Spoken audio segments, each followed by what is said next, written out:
Good morning, students. Welcome to the English literature class. Open your books, page number 20, chapter number 3, The Selfish Giant and His Garden. Go to the last line of page number 20. Then the hail stopped dancing over his head, and the north wind ceased roaring, and a delicious perfume came to him through the open casement. I believe the spring has come at last, said the giant, and he jumped out of bed and looked out.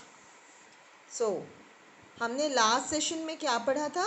हमने पढ़ा था कि giant के garden में spring नहीं आया था, बाकी पूरी कंट्री में स्प्रिंग आ चुका था. And what was there?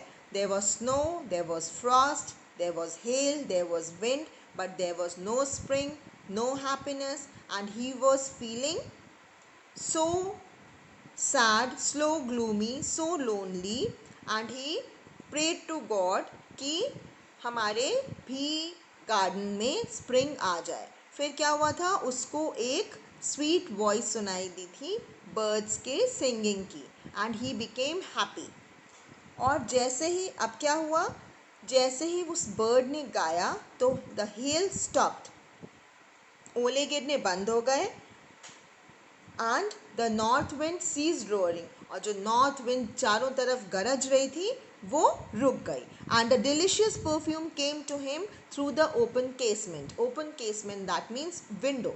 ठीक है, विंडो के थ्रू एक अच्छी सी खुशबू, एक प्यारी सी खुशबू, एक ब्यूटीफुल सा परफ्यूम स्मेल करने लगा उसको ऐसा लगा कि स्प्रिंग आ गया है. और वो जल्दी से, कौन? जायंट जल्दी से अपने बेड से उठा एंड बाहर देखने लगा.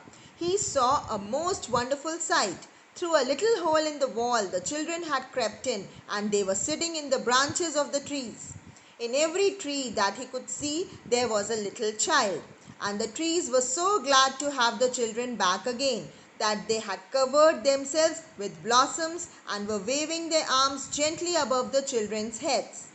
The birds were flying about and twittering with delight, and the flowers were looking up through the green grass and laughing. जैसे ही जायंट बेड से उतर के बाहर देखा उसने, when he looked out, what he saw the most wonderful sight. उसने देखा कि वॉल के एक होल के थ्रू बच्चे जो हैं वो अंदर आ गए थे, and they were sitting on the branches of the trees. वो ट्रीज की ब्रांचेस पे बैठे हुए थे. हर एक ट्री पे there was a little child, and the trees were so glad. और उन चिल्ड्रन के आने से ट्रीज इतने खुश हो गए थे that they had covered themselves with blossoms, कि उन पे फूल खिलाए थे. एंड ऐसा लग रहा था कि वो अपने दोनों आर्म्स जो हैं वो मूव कर रहे हैं. कहाँ पे मूव कर रहे हैं? बच्चों के सिर पे. वो अच्छे से बच्चों के सिर को सहला रहे हैं, जेंटली, प्यार से सहला रहे हैं. और बर्ड्स आ गई थी क्योंकि ब्लॉसम्स आ गए थे, तो birds were flying there and they were twittering and chirping. वो खूब ज़ोर ज़ोर से आवाज़ कर रही थी, खूब गाने गा रही थी. And the flowers, green grass में से फ्लावर्स पॉप होके निकल रहे थे, यानी they are coming out and looking out, मतलब कि फूल भी खिलने लगे थे. एंड लाफिंग, ठीक है, फूल खिलने लगे थे. It was a lovely scene. Only in one corner it was still winter. अब क्या हुआ? ये बहुत सुंदर सीन था, लेकिन एक कॉर्नर, गार्डन के एक कॉर्नर में अभी भी विंटर था. अब वहाँ पे विंटर क्यों था? Winter means, I told you that winter means sadness. तो वहाँ पे सैडनेस क्यों थी? Let's see. It was the farthest corner of the garden, and in it was standing a little boy. He was so small that he could not reach up to the branches of the tree, and he was wandering all round it, crying bitterly. The poor tree was still quite covered with frost and snow, and the north wind was blowing and roaring above it. "Climb up, little boy," said the tree, and it bent its branches down as low as it could, but the little boy was too tiny. अब garden के एक corner में अभी भी winter था. क्यों था? क्योंकि वहाँ पे एक बच्चा, एक छोटा सा बच्चा जो है वो पेड़ पे नहीं चढ़ पा रहा था. एंड वो जो पुअर ट्री था, वो जो ट्री था वो और झुक झुक के बेंट होके कोशिश कर रहा था और बच्चे को कह रहा था कि चढ़ जाओ मेरे ऊपर, but the child was so small that it could not climb the tree. और वो वहाँ पे रोता जा रहा था, ही वॉज क्राइंग बिटरली, बुरी तरह से रो रहा था। अब ये सब जो सीन था, ये सब सैडनेस का सीन था। अब वहाँ पे क्या था, नॉर्थ विंड जो है वो ब्लो करी जा रही थी, वो गरज रही थी, मतलब वो ज़ोर ज़ोर से वहाँ पे नॉर्थ विंड चली जा रही थी। और वो जो पुअर ट्री था, दैट ट्री जिसके ऊपर बच्चा नहीं चढ़ पा रहा था, he was still covered with Frost and snow. Okay, और ट्री कह रहा था बच्चे मेरे ऊपर चढ़ जाओ, climb up, but the child was so small that he could not climb the tree. Excuse me. And the giant's heart melted as he looked out. How selfish I have been, he said. Now I know why the spring would not come here. I will put that poor little boy on the top of the tree and then I will knock down the wall.